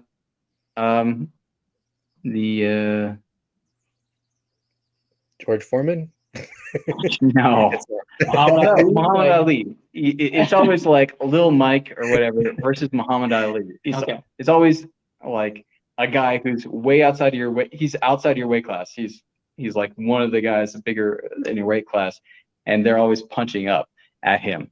But he's more powerful than them, but they're still assigned to fight him because he's. So I guess now that we've kind of dug into the Silmarillion, and obviously we all recommend reading all of the Lord of the Rings books. Read them now. I recommend you read all of them. Virtually all of Tolkien's books. Yeah. Virtually all. They can be very deep, and it's hard to sometimes kind of work your way through some of the scenes. Some are more poetry than. Yeah, but ultimately I think all of them have not only merit, but really good lasting impact for the rest of the story. They do. So I would say stick with it, even if you're starting to feel like, I'm starting to trudge a little bit. Keep going. It will be worth it. It's a journey. It's a climb up the destination. A mountain, like a mountain of doom, like something that's really hard and difficult and everything. Just keep climbing. Just keep pushing forward. Even if you have to sum up your strength at the end or whatever, it'll still be good, and you'll have a nice resolution at the end. Yeah, and then you can return home for the same thing. That's right. Exactly. That's right. And you'll be better for it, and you'll do something good for the world. Do you have a final point, Capus Lie, on the Silmarillion? Or what was the big thing that you took out of it from what you read? Basically just the ranking and how everything is kind of like set up. I thought it was pretty interesting, like hearing like, okay, well, this is how this world was created. And then here's like the different beings and their ranking systems and whatnot. And I thought that was pretty cool. I haven't completed the Silmarillion as well. I think I'm probably about halfway through the book. I started listening to it, and then I realized I'm way past where we said we were going to stop. And so it's good though. It's good. Yeah, it's a good listen. It is kind of hard to keep up with the names unless you listen to it multiple times, especially through the first couple chapters, to try and like, all right, this is where this goes. And yeah. So the names are definitely a big thing. With that being said, it did give me a lot of insight into the Rings of Power. Right? It did. You know what? That is a great subject. Let's get right into that. What did we like about the Rings of Power? I actually surprisingly really liked the Rings of Power. They had some kind of they had other messaging put in there. Some messaging I disagree with, some political or social political messaging in there that I disagree with. They made some casting choices I disagree with solely due to aesthetics. But I think that their casting, the actors that they hired did a very good job, like an outstanding job for almost everybody. I really enjoyed that. And aside from that, I thought they were really good sticking closer to Tolkien's work. And if it's Tolkien, I mean, it's pretty good. I mean, if you're sticking close to him, you're going to have a good result, in my opinion. And I really enjoyed it. I would actually be looking forward to the second season. Despite the messaging and stuff that they put in there and how they portray some characters, they did some stuff with like the dwarves and the elves and how they reduce their honorability, which is not something like they showed disrespect and dishonor among the elves and the dwarves. And that was something I didn't like. Seems to be kind of a common thing for the movies, no matter what, because they want to have that like interpersonal conflict, which is not something they make the characters come across more hot-headed and petty. Yeah, they're very much more petty, but this is the thing about Tolkien, his work from those previous ages. They had more honorability. They had honorability. They didn't have this pettiness. They had more respect. And they were of a higher stature. All these characters, the dwarves, the men, and the elves, they all had higher stature, and they seem to undermine that a lot, pretty frequently. And another thing is, I could tell who the good guys were going to be and the bad guys are going to be 100%. Because of how they looked. But that's another thing. But aside from that, good story. So the Elf King, I'm still holding the book on. I don't know how to feel about him yet. No, he doesn't feel like a good guy to me. Well, I think this is another thing where they're lacking in. They want him to be worse, and I think that the show runners or the Amazon or the director or the producer or whatever, they want him to be bad, and it's one of those situations where I don't think. I think they're letting their goals get in the way of being accurate to the characters, accurate to the portrayals of the characters. I do not think are accurate.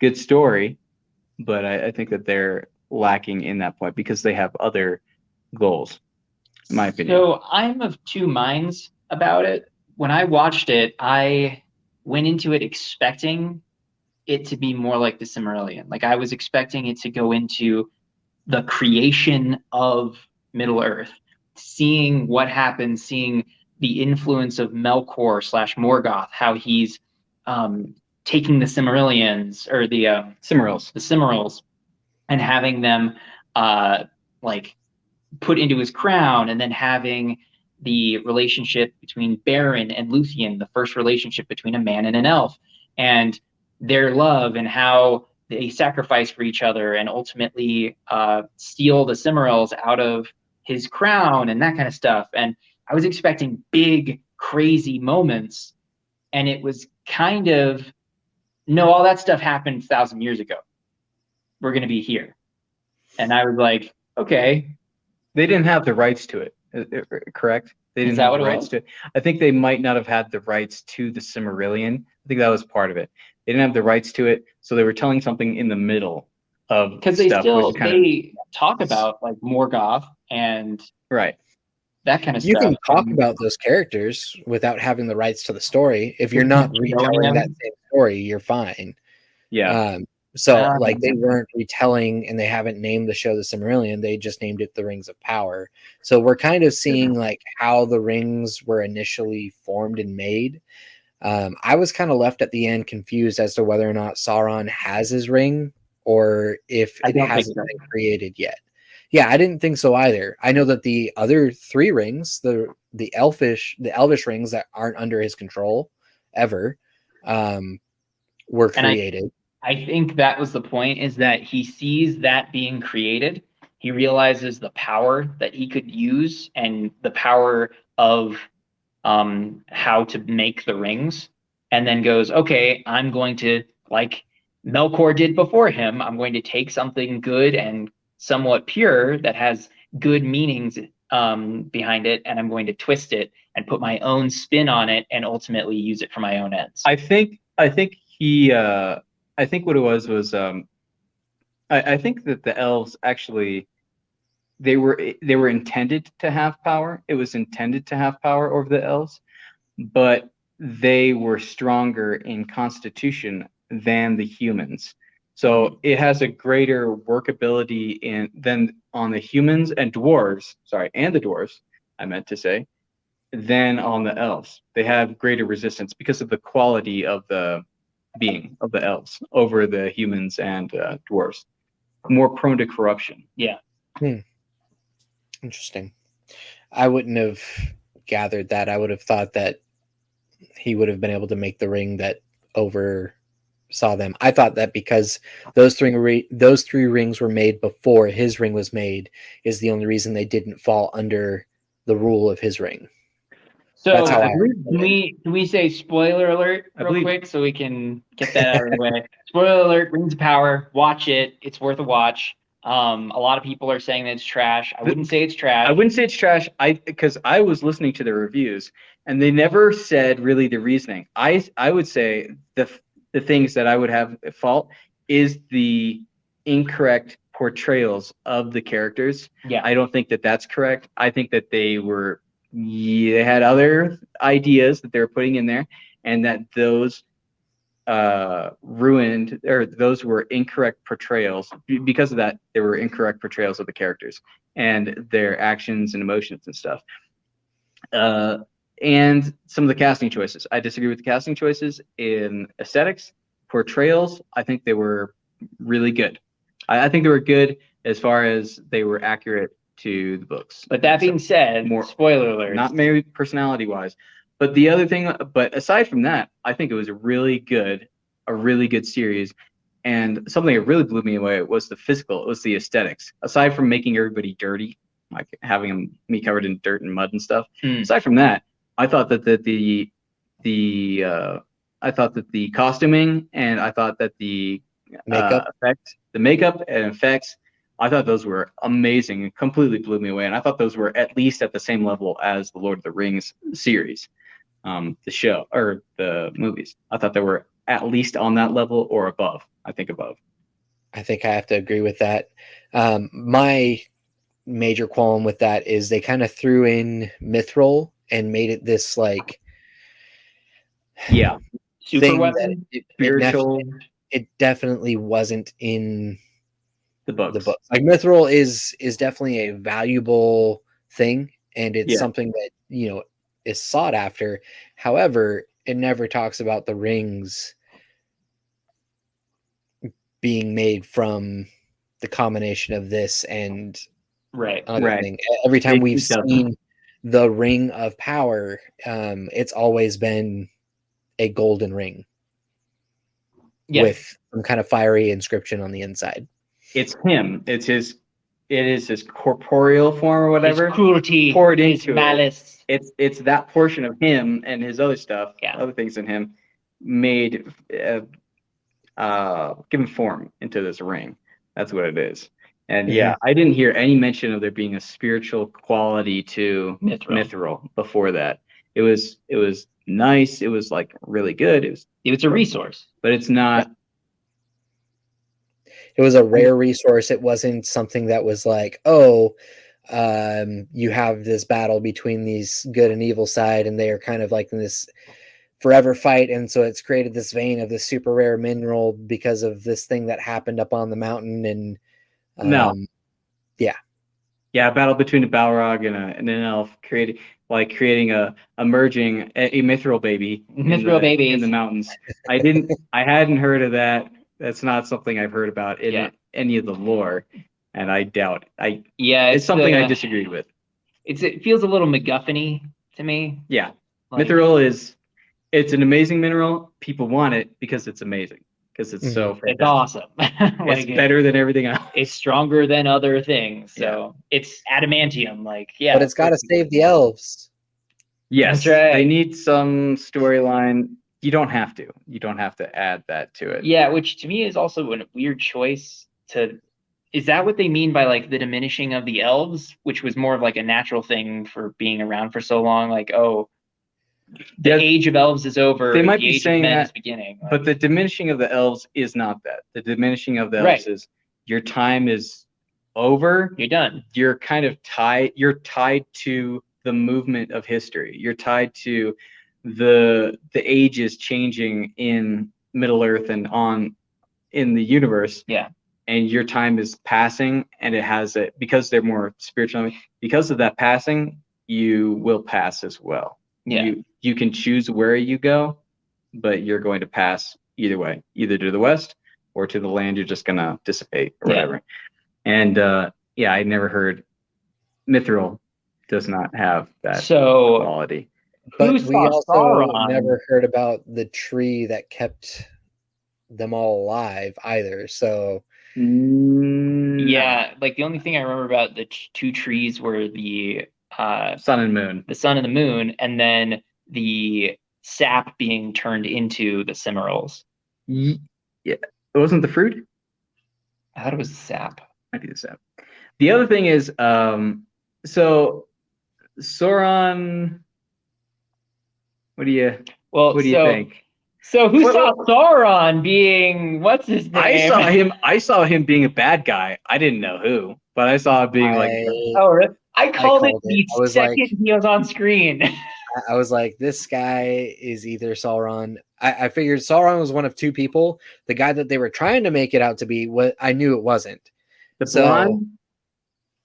Oh, you're talking about the stranger, the guy who's wandering around with the. Yeah. Well, by the way, I don't think it's. I would say that it's Gandalf, but I don't know for sure. By the way, my guess is it's Saruman.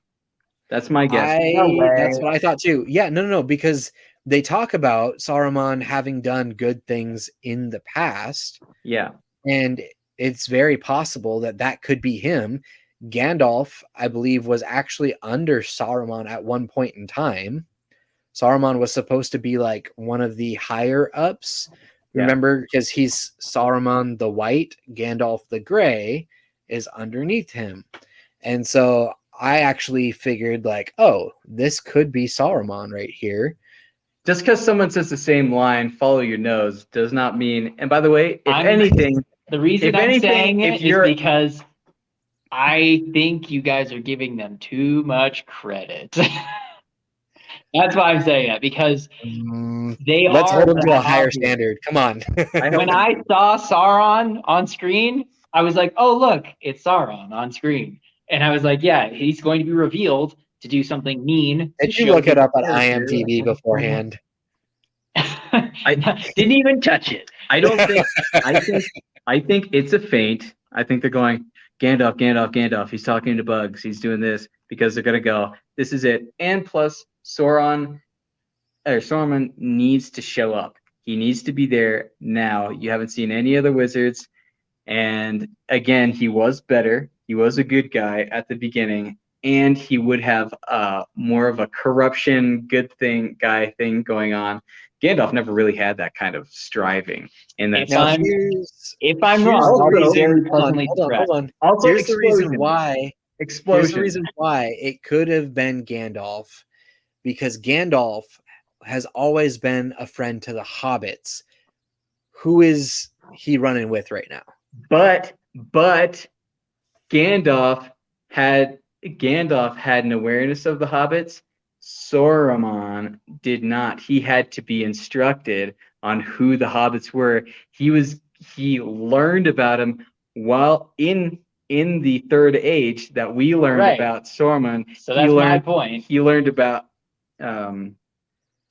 he didn't know about he learned about the hobbits in the Third Age with Gandalf when Gandalf was around. He didn't learn about him before then. He had to learn about him. So that's why I think I might have hurt my own point. just completely flipped Yep. that. That's why I was like, yep, that's my point. Thanks. Right. I still think no, wait. Here's my follow-up. Here's why. Because they're not adhering completely to the canon, because they're not adhering, and because the hobbits weren't really introduced, not really referenced beforehand, I think they just wanted to introduce the hobbits around. I still think that it is, and their excuse for him not knowing about the hobbits would be they're not hobbits in the Rings of Power, and so he doesn't know about the hobbits because the hobbits don't exist. Yeah. They're Harfoots or whatever. By the way, it doesn't make sense. Everybody would look the same if you're from the same tribe. You look like the other people. At least make them close. At least, all right. But great job all around on that. So I think it is Saruman, also because he has this fire kind of flamey stuff around him, and Saruman has a really good job. He does a really good job with explosives and fire and that kind of stuff. But also Gandalf does have that. Yeah, and he does have a ring of wields fire. the flame of honor. He does have that, but I don't think it's Gandalf. I think it's 100% Gandalf.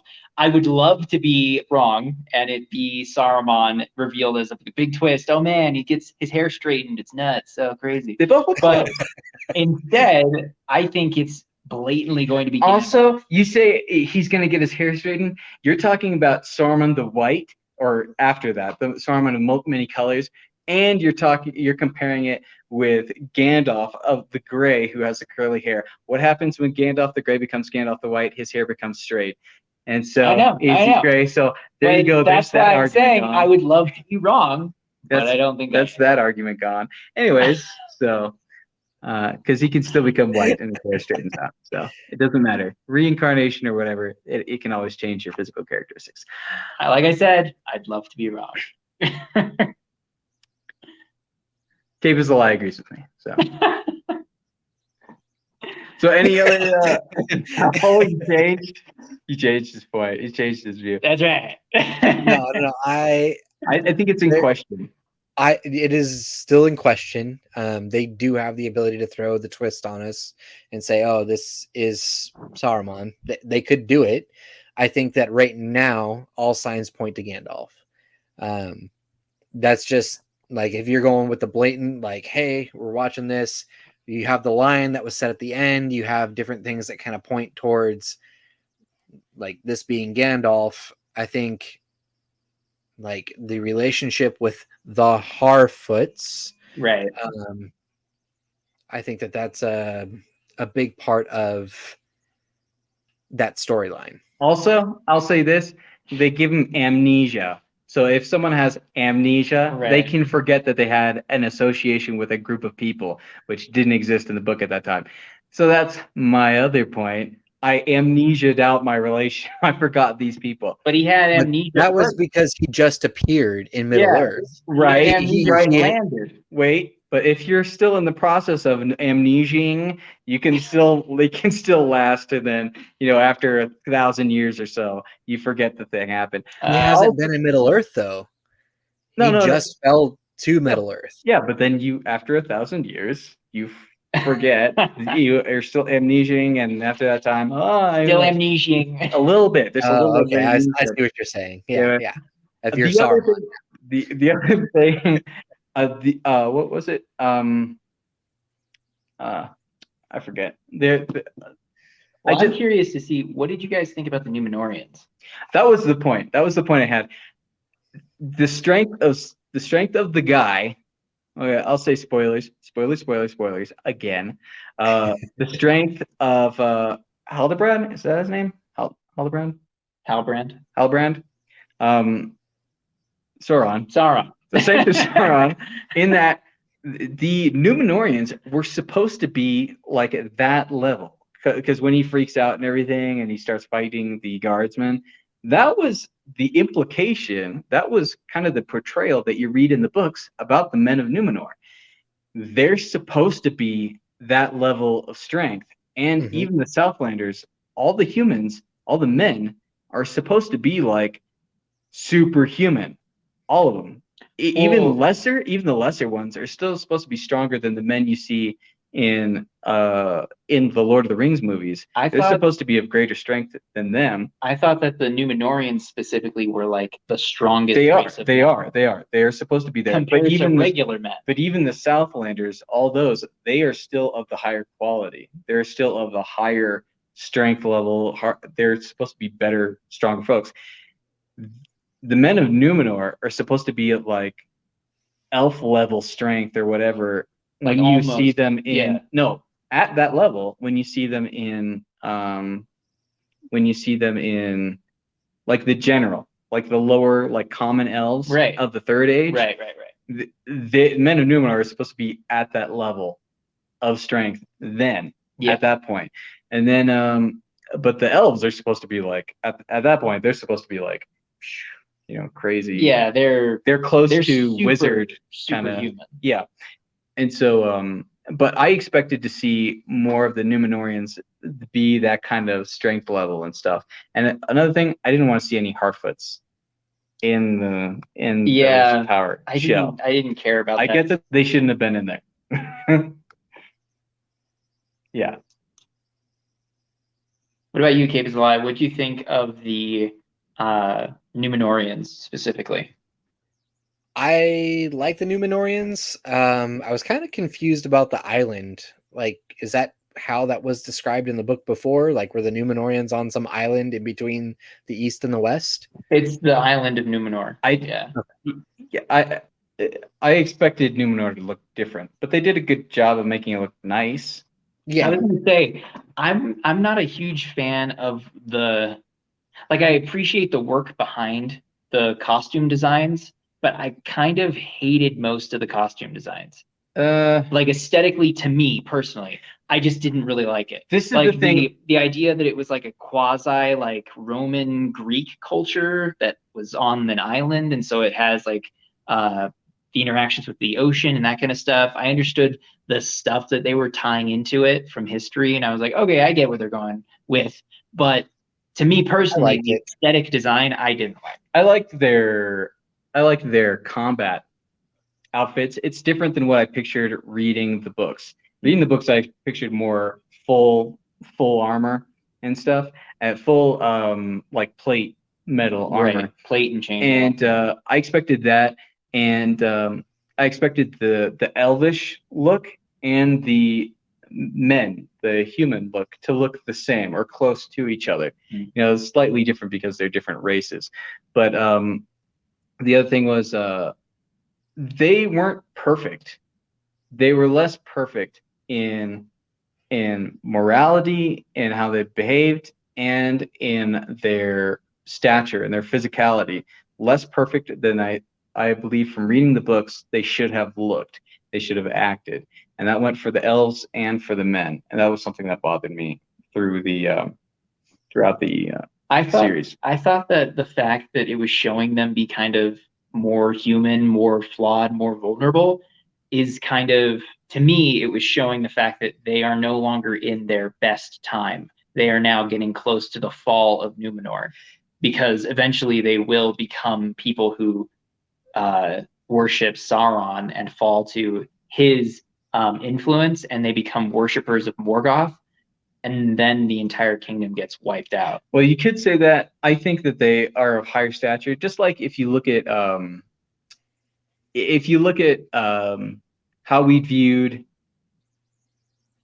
if you look at from like an American standpoint in like the Cold War, before that, you would say Russians, right? They had an honorability. They made different choices. They had different goals, but they still had that honorability. They still had that stature. You still knew that they had a kind of moral compass that was kind of equivalent or good. You can be good, but still choose a wrong side. And if you're going to say one's bad and one's good, you'd say you chose something different. You can still be honorable or whatever, and still choose something that's you can still be good in all other respects, but have one defect, one outlook on one position, which is incorrect and leads you to a different choice. Sure. And then be corrupted from there. So I could understand it being, you can see the defect, them falling away, but I would still see them as being that close to creation, being that close to the start of things. They would be of a better quality, morally and yeah, morally and otherwise. And yeah, for me, Cape is a lie. Yeah. um, Galadriel seemed a little too melodramatic. I didn't expect to see Galadriel crying so much, or the dwarves crying. That was not a thing for me. I think that they're trying to portray her as a younger, like Galadriel elf, just Right. kind of like coming to.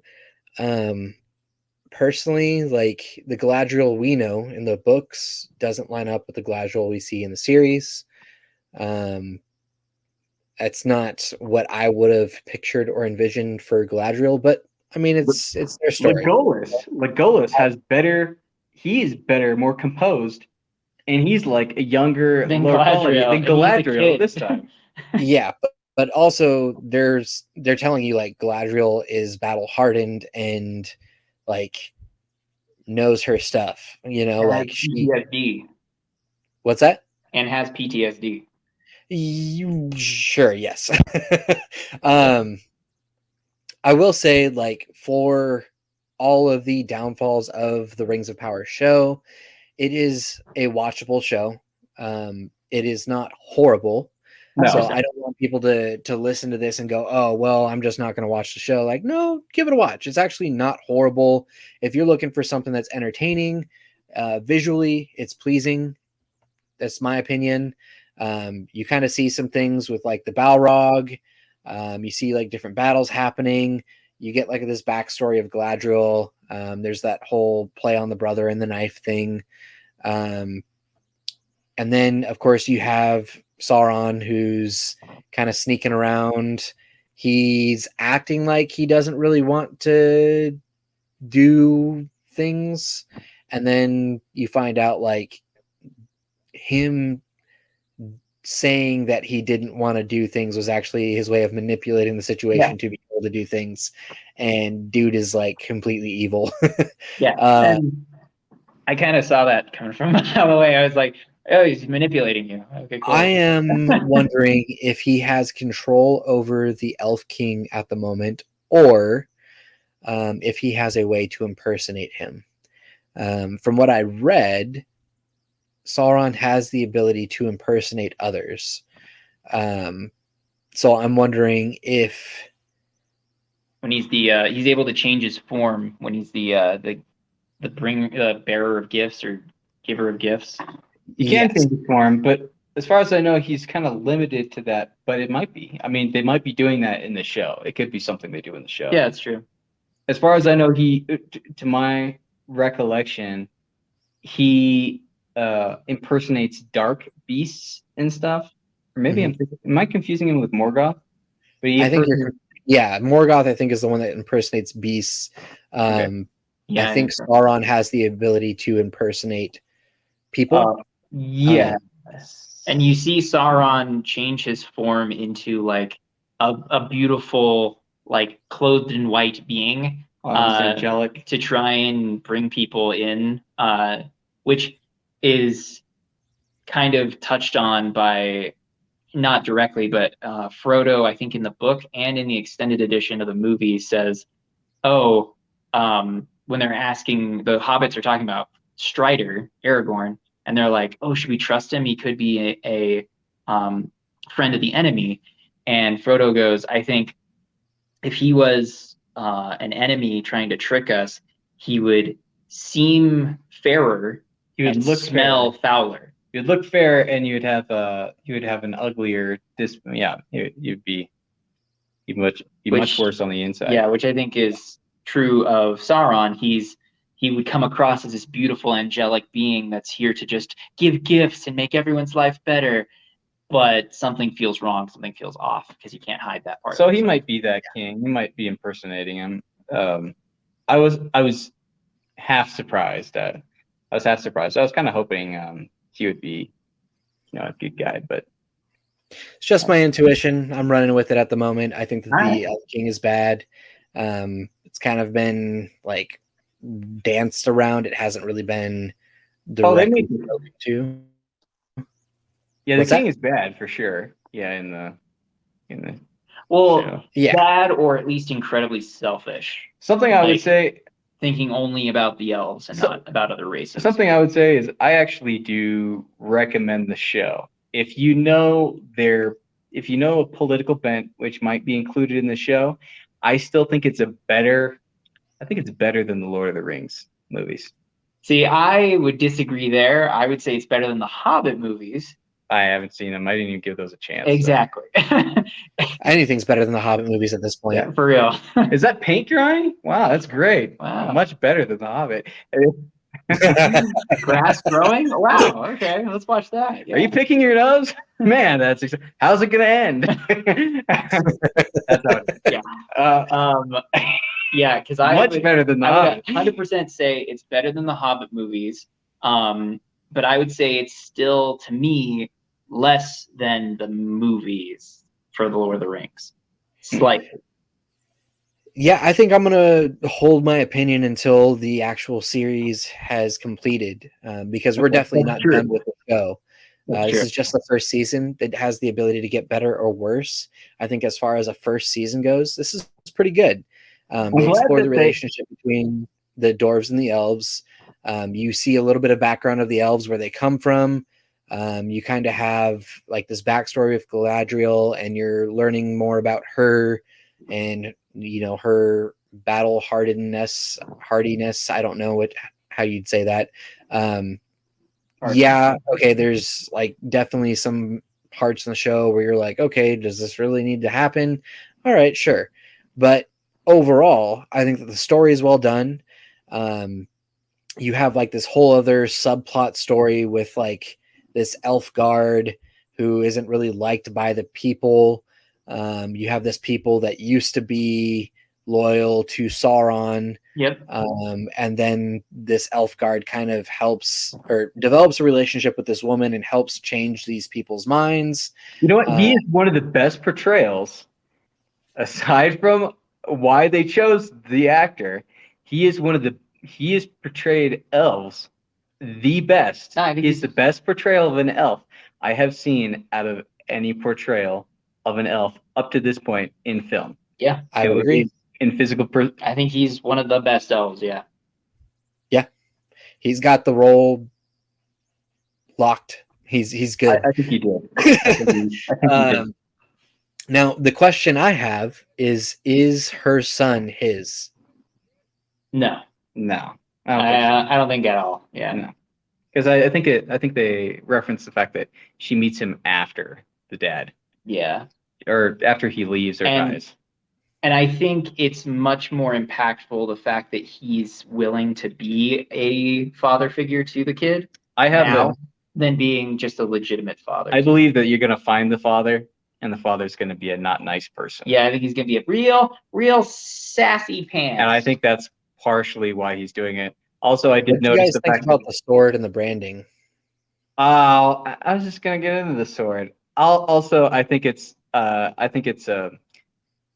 like a sign or whatever, foreshadowing the fact that he has these two different swords going on. One from Sauron, or one from that side, and then one from Galadriel.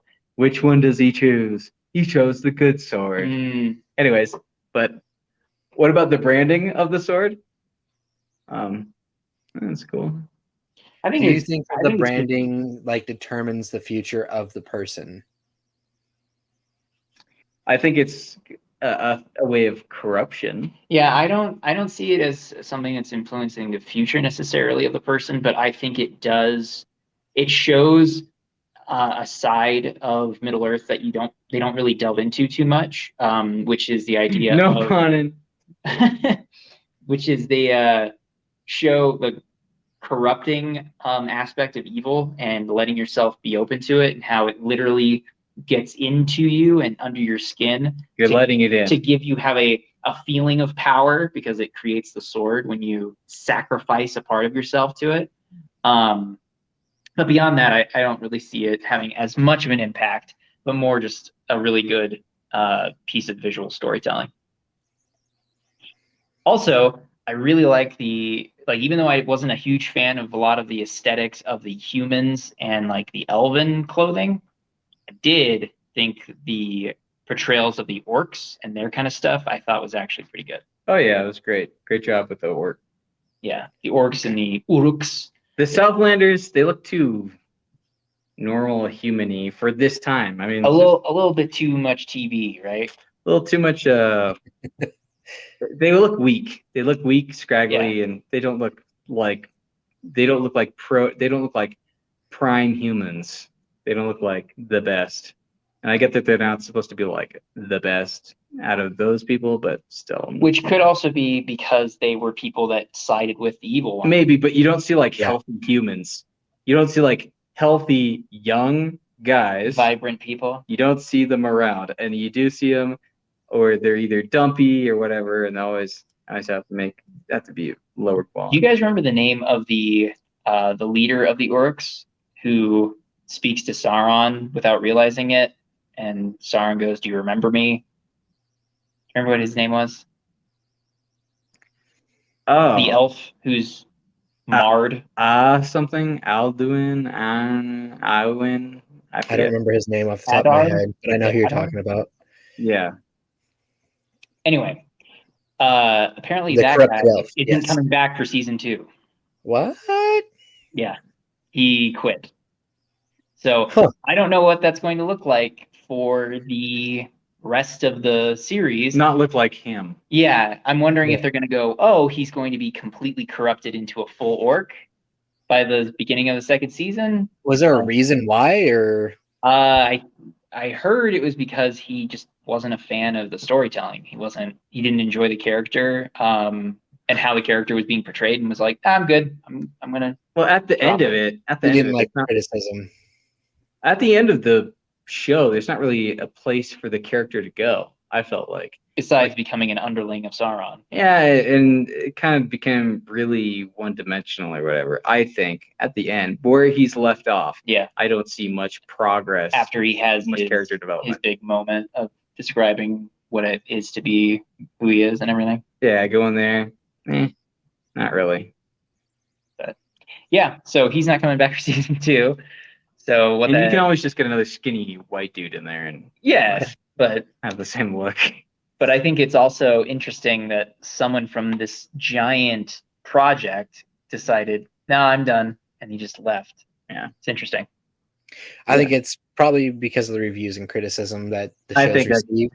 I think that's probably there are some actors that don't want to be caught under that, especially if they're trying to grow their career. And I think that he's probably in that position where he's trying to expand his potential. But who knows? Maybe there is other things going on in the background there, and he just felt like his character just wasn't done well. He didn't get the chance to be Sauron like he wanted to be. So. I mean, that's kind of when you're watching it, that's kind of what you think. Like, you're like, is this guy Sauron? Is this guy Sauron? Is this guy Sauron? And then by the end of it, you're like, yeah, this guy was definitely Sauron the entire time. Yeah. And I mean, we kind of all knew. It was a little interesting to me that he picks Galadriel up when she's sent off to go to the West, and she jumps off the ship, and then all of a sudden he's there. Right. That one was like him sacrificing the people was something that it was something that I thought about more than 5 times or so. It's like, he let those people die. Yeah, exactly. He's not. And Good. by the time they finally showed him in Numenor and he just straight up breaks that dude's arm, I was just like, yep, Sauron. See, for me, I see that he did the most cruel thing in the show, including orcs whipping people and stuff. No, I was see, like, yeah. for me, I go Southlander first humans, first men, and their superior physical abilities, and I went, finally, yes, that's what they're supposed to be. Nope. And I was like, aside from the rage part, and then I go, okay, he's from so he might be more allied with Sauron or for like the Morgoth side or whatever. I get that you could have those things with the physical ability, but no, apparently no. I was just like, yep, that's. I was like, yes, oh, thank you. Finally. No. And I'm like, why aren't the rest of these guys doing this stuff? This is what they're supposed to fight like. They're supposed to be doing this. They're supposed to be like, yeah, I jumped a cliff today.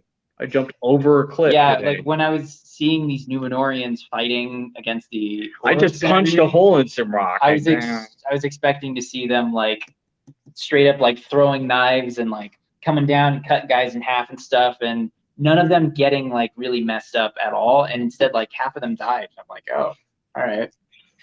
Yep. But with that, you should definitely watch The Rings of Power. I agree. Solid show. It's a solid show. It's better than a lot of shows out there. Yeah. I do think it's better than a lot. They do insert things in there, but it is definitely the positives outweigh the negatives for sure. For my part, and I think that they did well despite negative talk.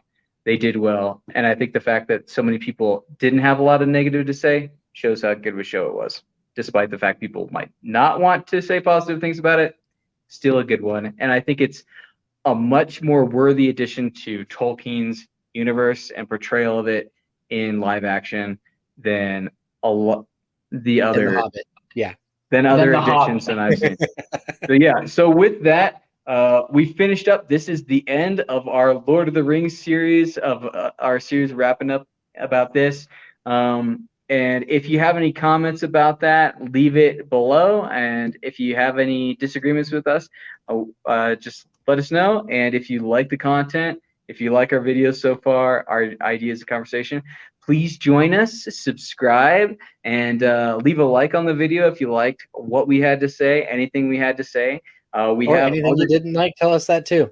If you have anything you didn't like, or just opinions on the books themselves, the Silmarillion, where it's going in the Rings of Power, and just if you're interested in seeing season 2 also. Yeah, if you want to see that, if you have any comments, if you have theories, put them below and subscribe, like the video if you like it. Stick around, we have more content coming out. The next thing we're doing for our Christmas episode. Jingle bells, jingle bells. No. Jingle all the way. Copyright. We're going to be doing Jingle Bell Rudolph the Red-Nosed Reindeer. We're going to be doing a review, and we're going to be doing theories and review of the Rankin Bass Rudolph the Red-Nosed Reindeer movie. And we're really looking forward to it. It's going to be good. And if you think that we look in depth into the Lord of the Rings, just stick around for Rudolph the Red-Nosed Reindeer. It's going to be good. We're really looking forward to it. I am personally obsessed with the movie. I have a really shiny nose. And I have a shiny nose. And you would even say glows. I think, that wraps up our Lord of the Rings one. From all of us here, from the Wilhelm Scream. You just got nerdified. And Cape is a Lie. Cape is a Lie. And I just want to say, I'm sorry, I forgot this. If you like any of us, and if you want to see more from us, you can check out the Cape is a Lie's channel. He's doing really good stuff. He does movie reviews and theories and stuff.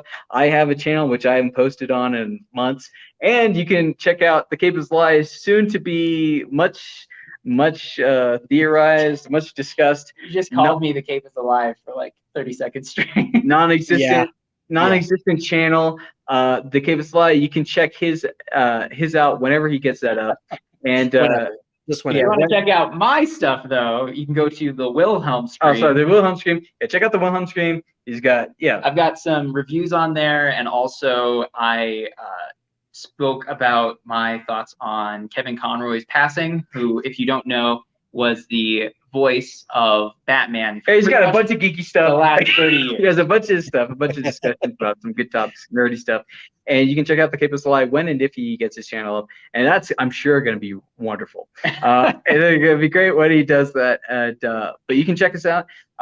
Again, we're going to be coming out with Real Thread and Reindeer, and we're going to be getting into another series, the Chronicles of Narnia. I don't want to spoil too much. I'm not going to spoil anything. It's going to be good. But I hope you stick around. That's it from Nerdified. And Yeah, nerds. bye, nerds. Later, nerds. All right.